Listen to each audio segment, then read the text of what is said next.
नमस्ते दोस्तों, मैं हूं सम्राट चौधरी और आप देख रहे हैं मेरे चैनल वर्ल्ड रिएक्शंस को। तो बंगाली बीबीसी बांग्ला का ये एक रिपोर्टिंग है। रिपोर्टिंग वैसे काफ़ी अच्छी है। एक सीक्रेट मिशन रॉ के कराची पोर्ट में, इसके बारे में ये पूरा वीडियो है। बट ये चीज़ देखने लायक है कि किस तरीके से जो वेस्टर्न ये चीज़ है, टूल्स है, काम करते हैं ऑल ओवर इंडिया। ये सिर्फ ना तो एक बीबीसी हिंदी तो है ही, मतलब देश में नहीं, रीजनल में भी ये लोग समा जा रहे हैं, रीजनल में भी इन्फ्लुएंस कर रहा है, जिससे ये लोग न्यूट्रल, मतलब कुछ कुछ रिपोर्टिंग ऐसे रखते हैं जो कि ओवरऑल सारे ही इंडियन ऑडियंस को अपील करे। और मतलब इस तरीके से ये लोग सब्सक्राइबर्स गेन करते हैं कि सब्सक्राइबर्स इस तरीके से न्यूट्रल रिपोर्टिंग करेंगे कि जैसे ये वेस्टर्न मीडिया का टूल किट है नहीं।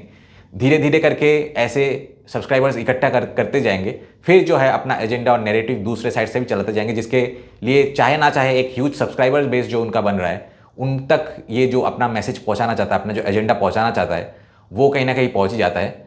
खैर, इन सारे मतलब या तो इंडिया को भी ये देख के सीखना चाहिए, और ये यूके यूएसए यहाँ पे भी जो है हमारे देश के मीडिया पे भी मल्टीपल लैंग्वेजेस में वहाँ पे होना चाहिए, या फिर इन मीडिया को जो है ओवरऑल इंडिया से बाहर निकालो, ये करना चाहिए।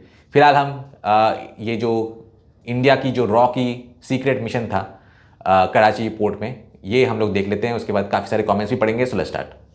1971 साले भारत पाकिस्तान युद्ध 1931 में भारत पाकिस्तान युद्ध शुरू होने से लगभग 2 महीने पहले दिल्ली में एक हाई लेवल मीटिंग आयोजित की गई थी, जिसमें उस समय के defence minister Jagjivan Ram, vice president admiral S M. Nanda और रिसर्च एंड एनालिसिस विंग रॉ के चीफ रामनाथ काव ने भाग लिया। काव अंशग्रहण करेছিলেন। भारतीय नौसेना को खुफिया जानकारी मिली थी कि पाकिस्तान ने कराची बंदरगाह पर एक अत्याधुनिक नेवल सर्वेलेंस सिस्टम स्थापित की है।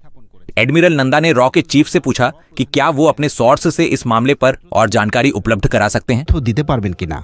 काव जानते थे कि पाकिस्तान की मॉनिटरिंग सिस्टम की क्षमता जांचने के लिए उनकी तस्वीर की आवश्यकता होगी। ऑर्डिनरी डिटेक्टिव ऐसी जानकारी एकत्र नहीं कर सकते थे, इसलिए एक स्पेशल डिटेक्टिव की आवश्यकता थी। इसके लिए काव के डेप्यूटी शंकरन नायर ने बॉम्बे में रॉ के एक प्रिंसिपल एजेंट से मुलाकात की और उसे ये मिशन सौंपा। मिशनेर दायित्व देन। 5 दिन पर एजेंट 5 दिन बाद उस एजेंट ने नायर से मुलाकात की और उसे अपनी प्लानिंग के बारे में बताया। उसने ये भी कहा कि वो किसी ऐसे व्यक्ति को जानता है जो उसकी मदद कर सकता है। नायर खुद बॉम्बे गए ताकि वे अपनी प्लानिंग साझा कर सकें। नायर ने अपनी autobiography inside IB and raw the rolling stone that gathered में लिखा, बॉम्बे में मेरे एजेंट ने मुझे बताया कि डॉक्टर कवास जी मेरी मदद कर सकते हैं। ये फारसी डॉक्टर अपना जहाज लेकर पाकिस्तान जाता था। मजेदार बात यह है कि कोई नहीं जानता कि पाकिस्तानियों ने क्यों और कैसे डॉक्टर कवासजी के जहाज को अपने बंदरगाह पर आने दिया। तो इसका कारण शायद ये हो सकता है कि कवासजी का परिवार 1880 साल से ही जहाज के व्यवसाय में था। उनका परिवार कराची में भी रहता था। देश के विभाजन के बाद भी ये अमीर फारसी परिवार कराची और मुंबई दोनों जगह बने रहे। 2 महीने पहले कावास जी मुसीबत में पड़ गए थे जब बॉम्बे कस्टम्स के अधिकारियों ने उन्हें उनके जहाज में बिना घोषणा किए सामान ले जाते हुए पकड़ लिया था। उनके खिलाफ तुरंत जांच शुरू हो गई। इससे उनके ऊपर भारी जुर्माना लगने की संभावना थी। नायरेर बंधु छिलेन।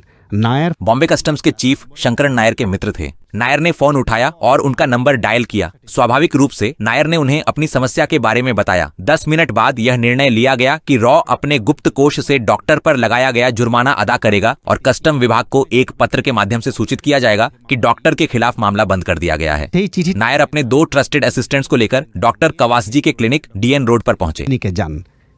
उन्होंने खुद को भारतीय नौसेना के कमांडर मेनन के रूप में परिचय दिया। नायर ने डॉक्टर से कहा कि वह बॉम्बे कस्टम्स विभाग की ओर से एक पत्र दे सकते हैं जिसमें लिखा होगा कि उनके खिलाफ मामला बंद कर दिया गया है। इसके बदले उन्होंने डॉक्टर से एक छोटा सा एहसान करने को कहा। कमांडर मेनन की भूमिका निभा रहे डॉक्टर नायर ने डॉक्टर से कहा, आप इसे करने से इनकार कर सकते हैं। उस स्थिति में मैं वह चिट्ठी जला दूंगा और आपके खिलाफ जांच शुरू कर दी जाएगी। डॉक्टर कावासजी बुझते पारलेन जे नायरेर डॉक्टर कवासजी समझ गए कि नायर का प्रस्ताव स्वीकार करने के अलावा उनके पास और कोई विकल्प नहीं है। अनुषा नंद कुमार और संदीप साकेत ने अपनी किताब the war that made raw में लिखा है। डॉक्टर कवासजी ने नायर से पूछा कि उन्हें उनसे क्या चाहिए। नायर ने उन्हें बताया कि वो अपने 2 लोगों को पाकिस्तान की यात्रा पर ले जाना चाहते हैं। ये यात्रा 2 दिन बाद शुरू होनी थी। डाक्टर ताके अंतत सेई लोकदेर नाम बोलते डॉक्टर ने उनसे उन लोगों के नाम पूछे। नायर ने कहा कि उनके नाम रॉड और मोरियार्टी हैं। असल में उनके असली नाम राव और मूर्ति थे। राव नायर का नेवल असिस्टेंट था और मूर्ति फोटोग्राफी में माहिर थे। तय योजना के अनुसार 2 दिन बाद डॉक्टर कवासजी रॉड और मोरियार्टी को एक छोटी नाव से कराची ले गए। মোরিয়ার্টিকে নিয়ে একটি ছোট জলযানে করাচির উদ্দেশ্যে রওনা হন। जब तक वे पाकिस्तानी जल क्षेत्र में प्रवेश नहीं कर गए तब तक कोई बड़ी घटना नहीं हुई। অনুষা এবং সন্দীপ তাদের বইতে লিখেছেন, अनुषा और संदीप की किताब के अनुसार पाकिस्तानियों को पता चला कि भारत ने एक नई खुफिया एजेंसी बनाई है जो कठिन मिशनों को चुनौती देने में सक्षम है, लेकिन वे इस संगठन का नाम नहीं जानते थे। সংস্থার নাম জানতে পারেনি। কাওয়াসজির জাহাজ করাচি कवासजी का जहाज कराची बंदरगाह पर लंगर डालते ही एक पाकिस्तानी सीआईडी इंस्पेक्टर और उसके 2 सहायक कराची की ओर जा रही नाव पर सवार हो गए। उन्हें देखकर डॉक्टर घबरा गए। कुछ ही मिनटों में पाकिस्तानी अधिकारी जहाज का इंस्पेक्शन करते हैं।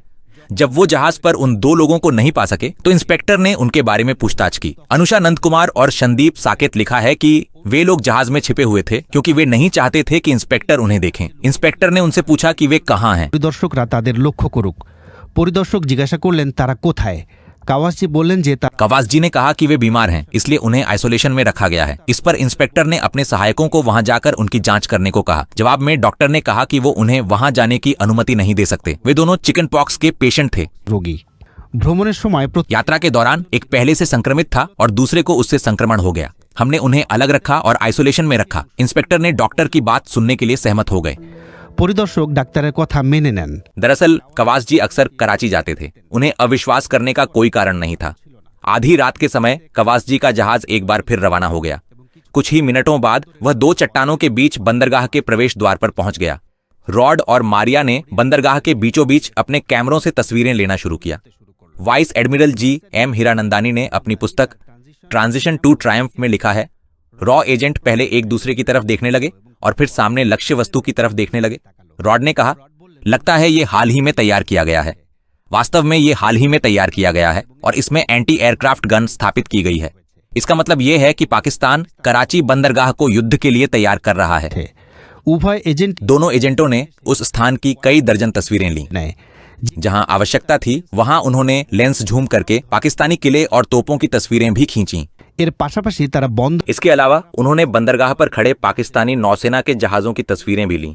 फिर दोनों एजेंट अपने आइसोलेशन चैम्बर में चले गए जहां वे अगले दिन तक रहे। एक दिन बाद जहाज कराची बंदरगाह पर पहुंच गया। করে। জাহাজ जैसे ही जहाज बंदरगाह से निकला, राव और मूर्ति ने एंट्रेंस के दूसरी तरफ की तस्वीरें ली। फिर जहाज अरब सागर में प्रवेश कर गया और कुवैत की ओर बढ़ गया। जैसे ही वे कुवैत पहुंचे वे वहां से उतर गए। সাথে সাথে রাও এবং মূর্তি राव और मूर्ति भारतीय दूतावास की ओर चले गए। वहां से कराची बंदरगाह की कैमरा फिल्में दिल्ली भेजी गईं। अगले दिन राव और मूर्ति दिल्ली जाने वाले विमान में सवार हुए। মূর্তি বিমানে দিল্লির উদ্দেশ্যে রওনা হলেন। अनुषा नंद कुमार और संदीप साकेत ने अपनी किताब में लिखा है कि युद्ध योजना कक्ष में जगजीवन राम, रामनाथ काव और एडमिरल नंद उन तस्वीरों की जांच पड़ताल करते हैं। দেখা করেন। সেখানে উপস্থিত সকলেই यहाँ मौजूद सभी लोग गर्व और प्रशंसा के साथ उन तस्वीरों को देख रहे थे। एजेंट मूर्ति ने कराची बंदरगाह की 360 डिग्री एंगल से तस्वीरें ली थीं। पहली बार भारत कराची बंदरगाह का आधा हिस्सा देख सका। इसके माध्यम से भारतीय नौसेना यह जान सकी कि पाकिस्तान के कौन कौन से स्थान सुरक्षित हैं और उनकी सुरक्षा कितनी प्रभावी है। তাদের সক্ষমতা কেমন। তারা আরো জানতে वे यह भी जान सके कि जलानी कहाँ स्थित है और कराची के किन स्थानों पर नौसेना के जहाज मौजूद हैं। 13 दिसंबर 1971 को भारत को कराची बंदरगाह की पूरी तस्वीर मिल गई। সম্পূর্ণ মানচিত্র পেয়েছিল। पाकिस्तान ने अपनी सबसे बेहतरीन डॉल्फिन्स को सबमरीन में तैनात किया था। उनके 8000 नौसैनिकों में से केवल 5000 ही लड़ने के लिए तैयार थे। एडमिरल नंद ने अपनी किताब the man who bombed Karachi में लिखा है कि युद्ध के दौरान पाकिस्तानी नौसेना के सैनिकों की संख्या और भी कम हो गई थी क्योंकि बंगाली सैनिकों ने नौसेना छोड़ दी थी या पाकिस्तानियों ने उन्हें झड़ दे दिया था। ফেলেছিল। ইয়াহিয়া খানের মনোভাব याह्या खान को ऐसा आभास था कि 13 दिसंबर तक उन्होंने पाकिस्तानी नेवल चीफ को ये तक नहीं बताया था कि 4 दिनों में युद्ध शुरू होने वाला है। মধ্যে যুদ্ধ শুরু হতে চলেছে। 1971 সালের 3রা ডিসেম্বর 13 दिसंबर 1971 को जब भारत और पाकिस्तान के बीच युद्ध शुरू हुआ तभी भारतीय नौसेना के कराची पर आक्रमण की योजना ने आकार लेना शुरू कर दिया। अक्टूबर की शुरुआत में एडमिरल नंदा इंदिरा गांधी से मिलने गए। नौसेना की तैनाती की जानकारी देने के बाद उन्होंने इंदिरा गांधी से पूछा कि अगर नौसेना कराची पर हमला करती है तो क्या सरकार की ओर से कोई राजनीतिक आपत्ति होगी। एडमिरल नंदा ने अपनी आत्मकथा में लिखा है कि इंदिरा गांधी ने हाँ या ना कहने के बजाय मुझसे एक सवाल किया, आप यह क्यों पूछ रहे हैं। আমি উত্তর দিয়েছিলাম 1965 मैंने उत्तर दिया कि 1965 में नौसेना से विशेष रूप से कहा गया था कि उनकी कोई भूमिका भारतीय समुद्री सीमा के बाहर नहीं होगी, जिससे हमें काफी दिक्कतें हुई थीं। इंदिरा गांधी कुछ देर सोचने के बाद बोली, एडमिरल, अगर युद्ध होगा तो युद्ध होगा। मैंने उनका धन्यवाद किया और कहा, मैडम, मुझे अपना उत्तर मिल गया।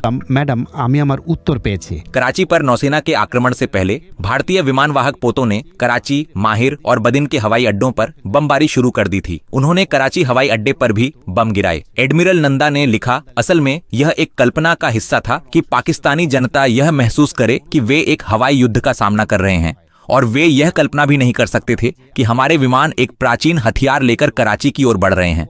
मुझे कराची अपनी हथेली की तरह पता है, क्योंकि मैंने अपना पूरा समय वहीं बिताया है।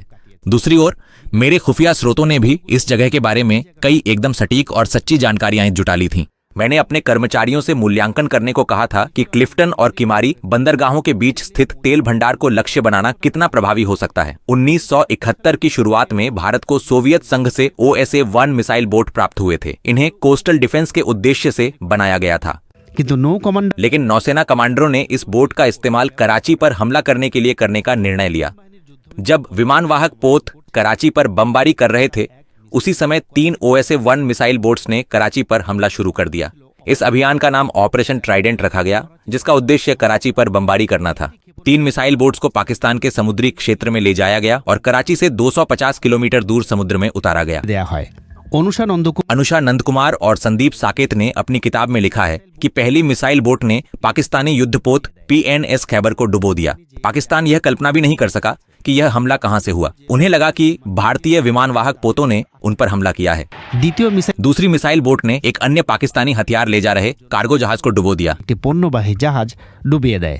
তৃতীয় মিসাইল বোট तीसरी मिसाइल बोट ने कराची के तेल टैंकों पर हमला किया। করে রাও এবং राव और मूर्ति की तस्वीरों ने इस हमले में उन्हें काफी मदद की। इस हमले ने पाकिस्तानी नौसेना की सैन्य क्षमताओं को नष्ट कर दिया। ज्वालनी की कमी और हमले के नुकसान के कारण पाकिस्तान ने अपनी नौसेना के सभी जहाजों को वापस बुला लिया और उन्हें कराची बंदरगाह की रक्षा के लिए तैनात कर दिया। কয়েকদিন পরে অপারেশন कुछ दिनों बाद ऑपरेशन पाइथन शुरू हुआ, जहां कराची बंदरगाह पर नेवल ब्लॉकेड लागू की गई।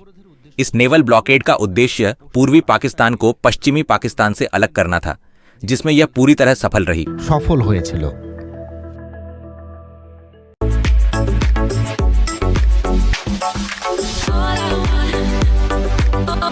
सबसे पहले आदि ने लिखा है कि भारत माता तुम्हें प्यार करता हूं। उसके बाद इंटेंसिफायर ने लिखा है कि thank you India, love from Bangladesh. उसके बाद कॉमन मैन ने लिखा है कि ये सारी घटनाएं तो फिल्मों को भी मात देती हैं। बंगाल के लोग यह नहीं जानते कि पूर्वी पाकिस्तान को मुक्त कराने के लिए भारत को क्या क्या करना पड़ा था।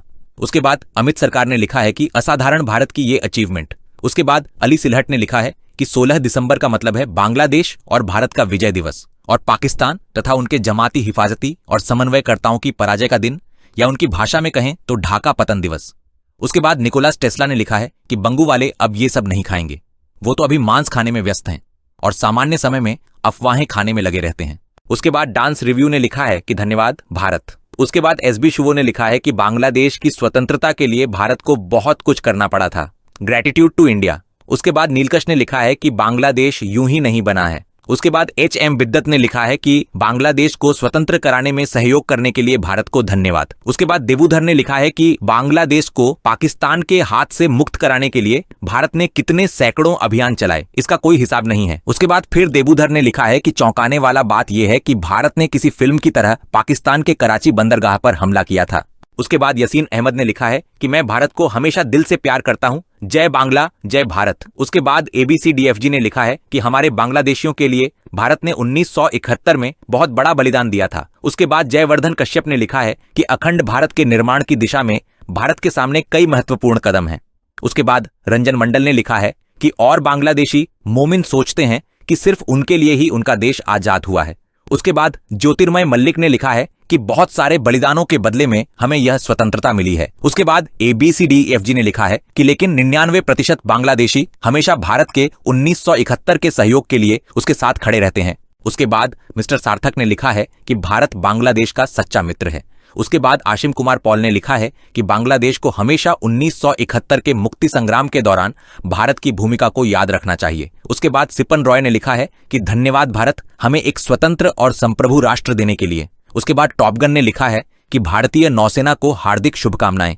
उसके बाद यासीन सरकार ने लिखा है कि 7 सिस्टर के लिए शुभकामनाएं। बांग्लादेश की आजादी के किस चरण में भारत ने सहयोग किया और क्यों किया, इस पर शोध किया गया है। उसके बाद सालसा मोहम्मद ने लिखा है कि वर्तमान पाकिस्तान भारत से 10 गुना शक्तिशाली है। उसके बाद समय रॉय ने लिखा है कि हमें आजादी दिलाने के लिए भारतीय सेना को धन्यवाद। उसके बाद सुमन अली ने लिखा है कि अगर भारत हमारी मदद नहीं करता तो हमारा यह देश कभी आजाद नहीं हो पाता। मैं एक वीर मुक्ति योद्धा का बेटा हूं। भारत पूरी शक्ति से हमारे साथ खड़ा था। भारत ने हमारे 1 करोड़ लोगों को शरण दी थी। हम भारतीय सेना और भारत की आम जनता को दिल से धन्यवाद देते हैं। जय बांग्ला, जय बंगबंधु। बांग्लादेश दीर्घायु हो। उसके बाद शुजाउद्दीन खान ने लिखा है कि भाषा को कोई कैसे छीन सकता है। बंगाली भाषा तो एक थी, फिर उसे 2 हिस्सों में क्यों और किस सोच से बांट दिया गया। उसके बाद देवनाज ने लिखा है कि मैं बांग्लादेश से अपने पाकिस्तानी भाइयों के लिए दुख महसूस करता हूं। बांग्लादेश पाकिस्तान के साथ खड़ा है और भारत दक्षिण एशिया के लिए एक खतरा है। उसके बाद मोहम्मद हुमायूं कबीर ने लिखा है कि तब से हम पाकिस्तान का प्रांत छोड़कर भारत के एक प्रांत में बदल गए, आज भी हम वही हैं। उसके बाद रूपा इलेक्ट्रॉनिक्स ने लिखा है कि शाबाश इंडिया,